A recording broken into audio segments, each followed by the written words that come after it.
주님의 은총과 평화가 여러분 가운데 함께 하시기를 주님의 이름으로 축복합니다.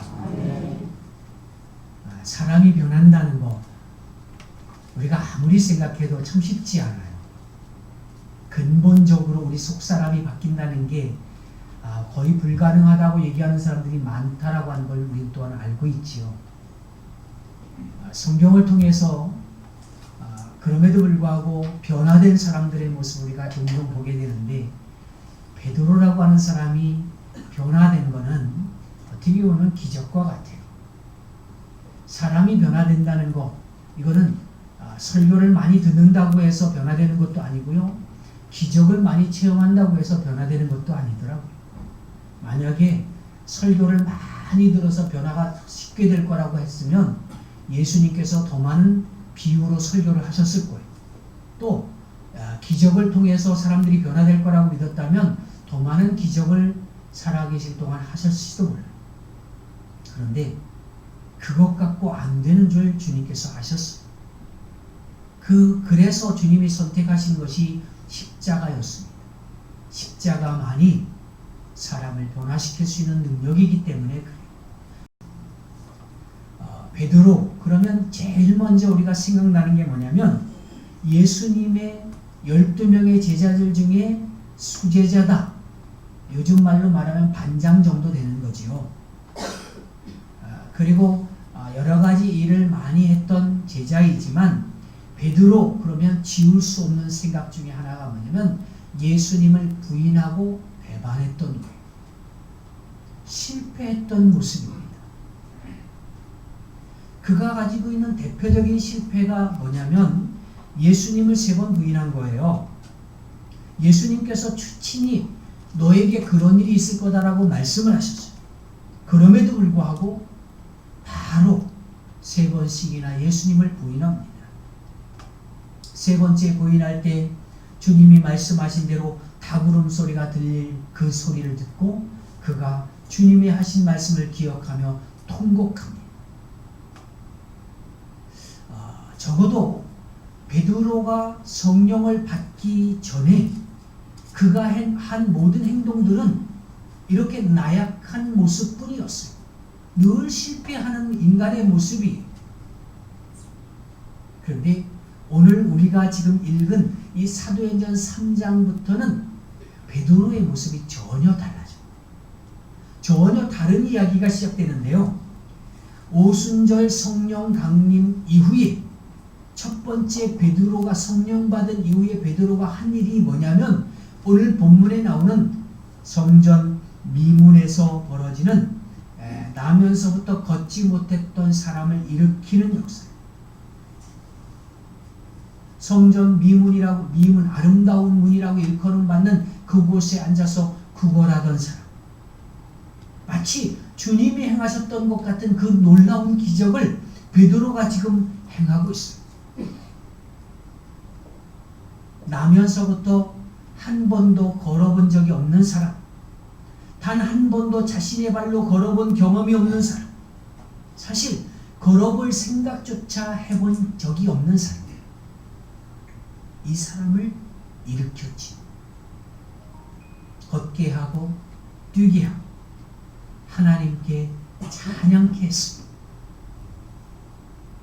이 사람을 알던 모든 사람들이 다 놀라워하고 하나님께 영광을 돌렸다고 했어요. 혹시 이게 주님께서 하신 일은 아닌가 이렇게 생각할 만큼 놀라운 일이었어요. 이런 놀라운 일을 한 사람이 누구냐면 베드로예요. 엄청나지. 성령 받은 이후에 베드로의 모습이 전혀 달라졌습니다. 더 이상 겁쟁이가 아니었습니다. 숨고 배반하고 부인하고 도망가는 사람이 아니었어요. 더 이상 나약한 인간의 모습이 아니었습니다. 그는 주님이 하시던 그 일을 이어받아서 놀라운 역사를 일으켰고요. 복음을 전하는 사람이 되었어요. 자, 그러면 이렇게 변화한 베드로의 모습을 우리가 잠깐 이야기를 드렸는데 과연 성령 받는다는 게 도대체 뭘까? 오늘은 성령 강림 주일이에요. 그래서 성령 받는 것에 대해서 우리가 생각을 하는데 놀라운 일을 이렇게 베드로로 하여금 놀라운 일을 가능하게 한 핵심이 뭐냐면 성령을 받았기 때문이 그렇다. 성령 받기 전에는 이런 일을 그가 행하지 못했어요. 늘 야약했고 늘 부끄러운 모습이었어요. 그런데 성령 받은 이후에 베드로의 모습이 이렇게 바뀌어져요. 그러면 성도들은 마땅히 이런 질문을 가져야 돼요. 왜 그랬을까? 성령 받는다는 게 도대체 뭘까? 라고 하는 질문이지요. 그래서인지 모르지만 우리 한국교회는 특별히 이 성령 받는 것에 대해서 굉장히 관심을 많이 가졌어요. 뭐 요즘도 이제 많이 식었다고는 얘기하지만 기도원 같은 데 가보면 열정적으로 하나님을 부르짖고 찾는 사람들이 얼마나 많은지 몰라요. 성령 받는 것에 대해서 얼마나 많은 관심을 가졌는지 몰라요. 그래서 우리가 예전에는 요즘은 거의 없습니다만 심령 부흥이라는 단어를 많이 썼는데 이게 유행처럼 했지요. 1년에 2차례에 걸쳐서. 지금도 여전히 특별 집회, 특별 기도회를 갖는 이유가 뭐냐면 이유 중에 하나는 성령을 받자는 거예요. 그러면 여기서 한 가지 더 질문을 던지고 싶은 거는 예수 그리스도를 내가 지금 나의 구세주로 고백하고 있는데 예수님을 나의 주님으로 모시고 살아가고 있는데 아직도 나는 성령 받지 못한 것일까라고 하는 질문이에요. 여러분, 나는 성령 받지 못했는가? 이런 거의 문제가 아니라는 거예요. 우리는 이미 성령 받은 줄로 믿습니다. 성령께서 여러분 안에 있어요. 그런데 우리는 왜 매일같이 성령을 받겠다고 특별 집회를 마다하지 않고 그렇게 엎드려 부르짖을까요? 어떤 사람은 말해요. 우리가 성령을 받기는 받았는데 충만하지 않아서 그랬다고. 성경에도 성령의 충만을 받으라 이렇게 말씀한 표현이 있으니까 이 말도 틀린 말은 아니에요. 전혀 틀린 말은 아니에요. 그런데 성령이 마치 무슨 핸드폰 배터리가 이제 배터리 충전하듯이 조금 부족해지면 충전하고 또 충전하고 이런 것일까? 성령 하나님을 너무 물질화하니까 이런 표현이 나올 수밖에 없는데요. 성경의 표현대로 성령을 충만히 받아야 한다는 말에는 공감하지만 성령 하나님을 지나치게 물질화해서 이제 이렇게 표현하는 그런 모습은 좀 반대할 수밖에 없는 거죠. 좋은 표현이라고 할 수 없어요. 그래서 오늘 우리의 관점을 좀 달리해야 될 필요가 있다 이렇게 생각을 해요. 베드로가 성령 받으니까 그의 삶에서 놀라운 일이 벌어졌다. 여기에 우리의 관심이 있었는데 그 관심이 성령 받은 이후에 그에게 어떤 변화가 일어났는가로 바뀌어져야 된다는 거예요. 사실 놀라운 역사, 기적을 일으키는 거, 기적을 일으키지 못하는 거는요. 성령을 받지 못해서가 아니에요. 성령 받은 이후에 여전히 변화하지 않는 그런 모습을 갖고 살아가는 것, 그 때문에 기적이 나타나지 않는 거지요. 그런 점에서 볼 때 성령 받은 이후에 베드로에게 어떤 변화가 나타나는지를 우리가 살펴보면서 우리의 삶을 되돌아보고 성령 받은 자의 삶으로 살아갈 수 있기를 바랍니다. 우리가요, 여러분들이 주님을 고백한다면 여러분들도 다 성령 받은 분이에요. 주님을 나의 구세주로 고백하고 믿음으로 주님을 내가 영접했다면 우리 안에 이미 거룩한 성령이 성전 삼고 들어와 계신 거예요. 물론 성령의 충만을 받기 위해서 신앙적인 열심을 가져야 되는 거, 이거는 뭐 말할 필요가 없는 거, 두말할 필요가 없어요. 그래서 기도하고 성경 보는 거, 이건 멈추면 안 되는 것들이에요. 그러나 이제는 거기에서 하나 더 나아가서 다른 것에 더 관심을 가질 필요가 있다는 거예요. 베드로처럼 성령 받은 사람답게 그 이전에 가졌던 생각이나 가치관이나 목표, 이것들을 완전히 좀 뒤바꿀 필요가 있다. 베드로가 뭘 변화했느냐? 세 가지 측면에서 좀 살펴보는데, 먼저 진정으로 사랑하는 자가 됐어요.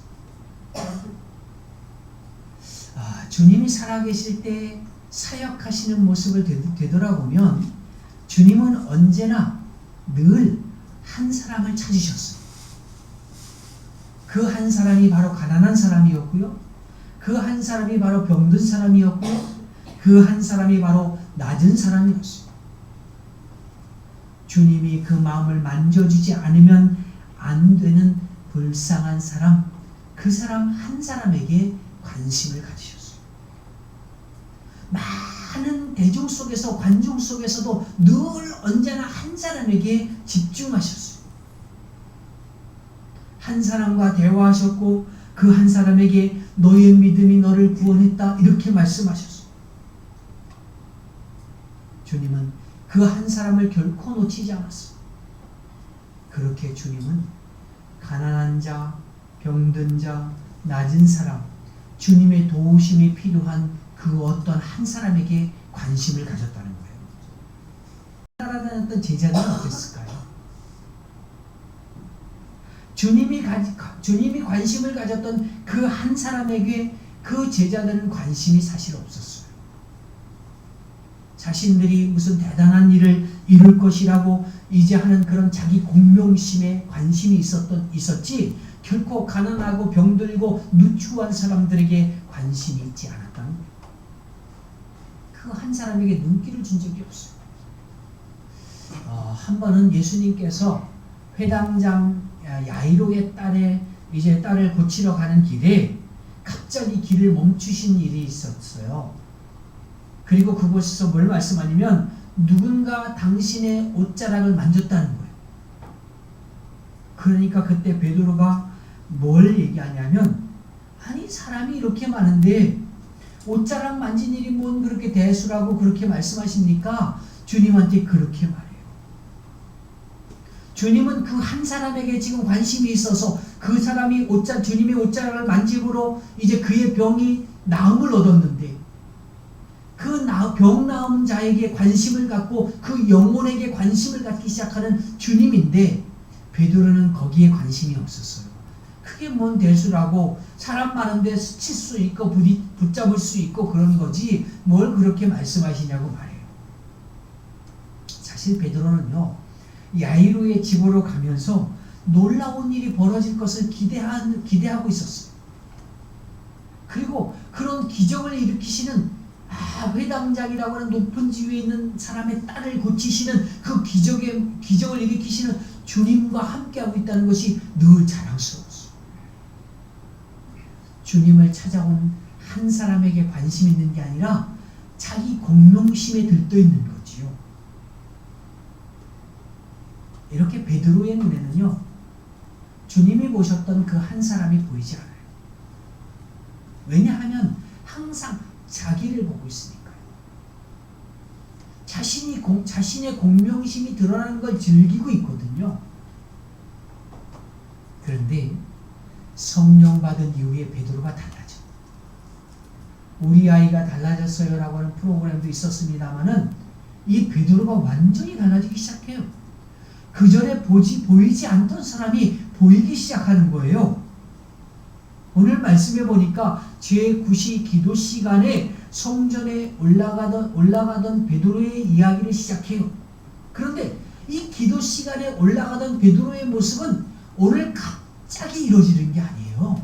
늘 꾸준하게 행하던 일이에요.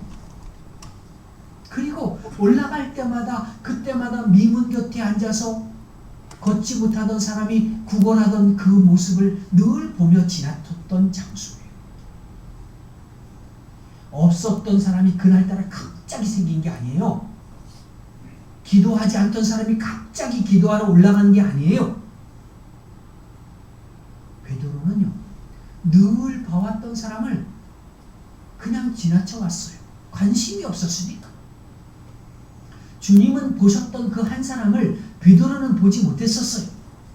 그런데 성령 받고 나더니 똑같은 길을 지나가는데 똑같은 사람이 여전히 길에 있었는데 그 한 사람이 이제 막 보이는 거예요. 작은 자, 가난한 자, 아무것도 갖지 않아서 사람들이 외면했던 그 사람이 마음에 들어오기 시작해요. 그 한 사람이 눈에 들어오기 시작해요. 그 이전과는 달리 주목하여 보기 시작했다는 거예요. 그리고 주님께서 자꾸 길을 가시다가 목적지가 분명히 있어요. 하실 일이 있어요. 사명이 있어요. 그래서 그 길을 부지런히 가셔야 되는데 가다가 말고 서고 가다가 말고 서고 그렇게 했던 이유가 뭐냐면 한 사람 때문이었거든요. 주님이 그렇게 하신 이유를 이제 알기 시작해요. 성령 받아서 변화받는다는 게 도대체 뭘까? 배에서 깊숙한 것을 무슨 우리가 이제 성악하는 사람이 이 배에서부터 노래를 끌어올려서 그렇게 하는 것처럼 기도를 쫙 끌어올려서 막 목소리 굵게 내고 그래서 주여 상창하고 막 이렇게 하는 것, 그것이 성령 받은 이후의 모습일까?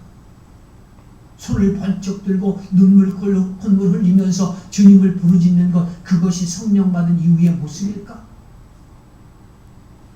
근데요, 진짜 성령 받은 사람의 모습은 뭐냐면 예수님의 시각을 갖는 거예요. 예수님께서 그토록 찾으셨던 한 사람이 보이는 거예요. 예수님께서 가던 길을 멈추시고 주목하여 볼 수밖에 없었던 그 한 사람에게 집중하셨던 그 주님의 시각이, 주님의 시선이 우리에게 있어지는 거예요. 기도할 때 큰 소리로 부르며 기도하는 것도 중요해요. 그러나 우리의 삶에서 한 사람을 보지 못한다. 그런 모습은 성령 충만의 모습이 아닐 수 있다는 거예요. 어떻게 보면 종교 충만일 수 있어요. 이제 우리도 베드로처럼 성전 미문에서 길을 멈출 수 있어야 됩니다. 우리가 가는 길이 아무리 바쁘더라도 때로는 그 한 사람에게 멈춰야 되고요. 또 우리가 가던 길이 멈추기에는 아까운 어떤 목표가 있다고 할지라도 우리가 가는 길에 있는 가난한 사람, 병든 사람, 약한 사람을 결코 지나치지 않고 멈추는 사람, 이게 바로 성령 받은 자의 모습이라는 거예요. 가난한 자, 약한 자, 소외받는 사람을 바라볼 수 있는 마음, 그들에게 관심을 갖는 마음을 갖는 것, 이게 바로 성령 받은 사람의 모습이랍니다. 두 번째로 베드로가 변화된 모습은 뭐냐면, 사랑은 은과 금으로 하는 게 아니라 자신에게 주님께서 이미 주신 것 갖고 하는 것이라고 하는 것을 알게 돼요. 많은 사람이 이렇게 말하죠. 아유, 뭔가 도우려고 해도 집불도 가진 게 있어야 돕지요. 그 한 사람이 보이면 뭐 하겠어요? 딱히 내 입장에서는 그 사람을 도울 방법이 없는데요. 마치 우리 교회가 개척교회라서 재정이 어려워서 돕지 못했습니다, 이렇게 제가 말씀드린 거하고 다를 바가 하나도 없는 거죠. 그래서 힘겹지만 여러분들과 함께 이제 선교를 시작한 거고 또 돕기 시작하자고 말씀을 드린 건데, 세상은 그런 논리로 말해요. 무슨 일이 터져서 성금을 모아도요, 고액 기부자는 이름도 밝히고 금액도 밝히면서 수초간 그의 얼굴이 막 드러나지만 소액을 기부한 사람은 얼굴도 드러나지 않고 이름도 나오지 않아요. 기타, 왜, 누구누구, 왜, 뭐 이런 정도로 끝나버리는 거죠. 아예 세상 사람들은요, 무엇을 하려고 해도 은과 금으로 하려고 해요.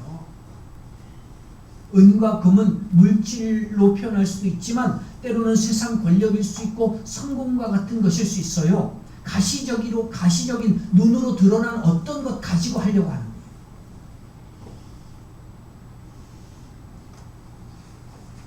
그러다 보면 작은 자인 우리는 상대적으로 그런 일을 하기가 버겁기도 해요.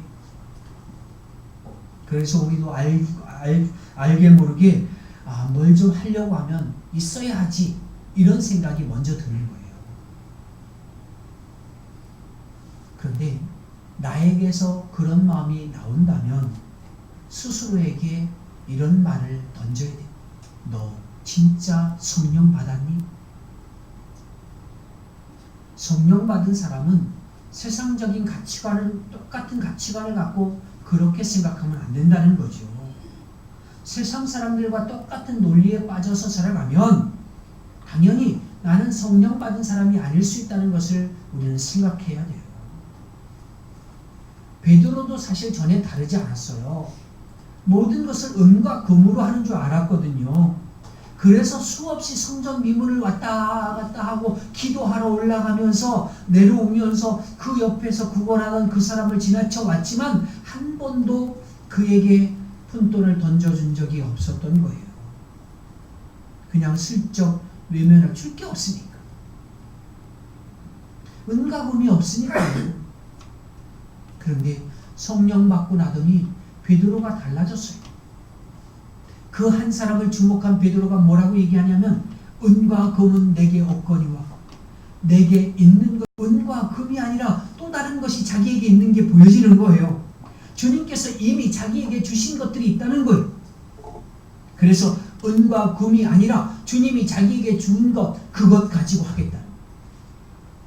성령 받은 사람은 은과 금으로 사랑하는 게 아니에요.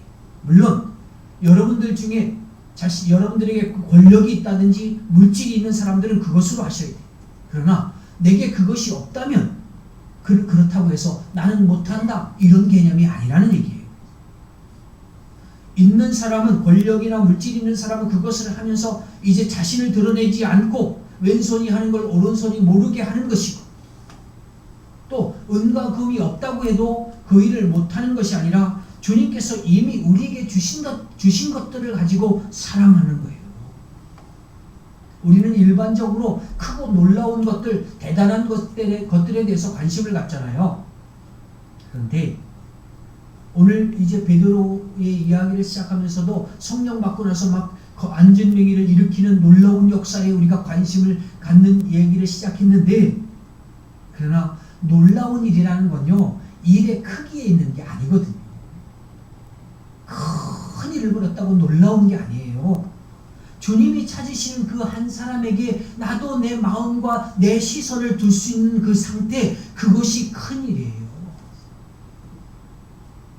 배고픈 이에게 컵라면 하나를 끓여줄 수 있는 마음, 양식을 한 끼 제공하는 거, 이게 바로 놀라운 일이라는 거예요.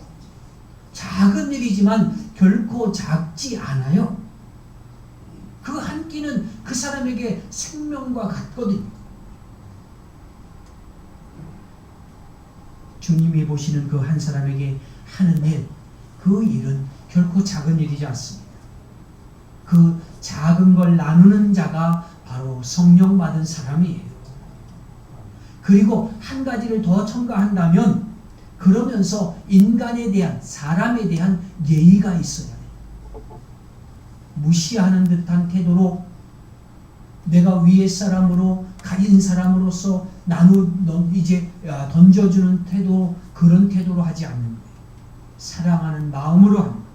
성령 받은 자는 이미 내게 있는 것 가지고 사랑하면 돼요. 베드로가 가졌던 세 번째 변화의 모습은 뭐냐면, 모든 것을 예수의 이름으로 하기 시작했다는 거예요. 가장 큰 변화일지도 몰라요. 은과 금은 내게 없거니와 내게 있는 것을 내게 주노니 나사렛 예수 그리스도의 이름으로 일어나 걸어라. 사실 전에는요, 자기의 이름에만 관심이 있었어요. 남자로 한번 태어났는데, 남자로 태어났다면 뭔가 그 시대를 변화시킬 만한 그런 무언가가 있을 거라고 해서 그걸 추구했어요. 그 일에 자신의 이름이 나타나기를 소망했습니다. 제자들 가운데 한 번은 이런 일이 있었어요. 일단은 요한과 야고보 형제에게서부터 시작된 건데, 주님의 나라가 이루어지면 자기들을 주님의 보좌 우편과 좌편에 앉혀달라고 그렇게 요청하죠. 그때 제자들이 화를 몹시 냈어. 선수를 놓쳤기 때문에 내가 먼저 그 말 할 걸, 이 생각이 드는 거예요.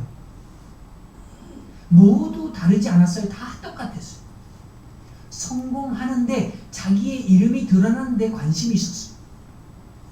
그 안에 베드로도 있어요. 저들이 지금 주님을 따르는 이유가 뭐냐면 자기의 이름이 드러나는 거였다는 거죠. 지금 고생하면서 주님을 쫓아다니는 이유가 뭐냐면 하나같이 자기의 이름이, 주님의 나라가 임하면 자기의 이름이, 영광이 드러나는 거예요. 그런데 베드로가 보여주는 것처럼 성령 받은 이후에 저들의 모습은요, 자기의 이름이 드러나는 게 아니라 예수 그리스도의 이름이 드러나도록 그렇게 말하고 행동하고 살아가고 있습니다. 여러분, 베드로가 나사렛 예수 그리스도의 이름으로 일어나 걸어라 이렇게 말하는 것은요, 베드로의 생각과 삶과 인생 자체가 변화됐다는 것을 의미해요. 그의 삶의 목적이 예수 그리스도의 이름으로 바뀌어졌다는 거예요. 그 행동 하나하나가 온전히 예수 그리스도의 이름이 드러나는 데 있었어요. 성령 받은 자의 모습입니다. 내 삶을 통해서, 내가 했던 그 어떤 일을 통해서 내가 드러나는 것이 아니라 하나님이 드러나는 거예요. 주님의 몸된 교회가 드러나는 거예요.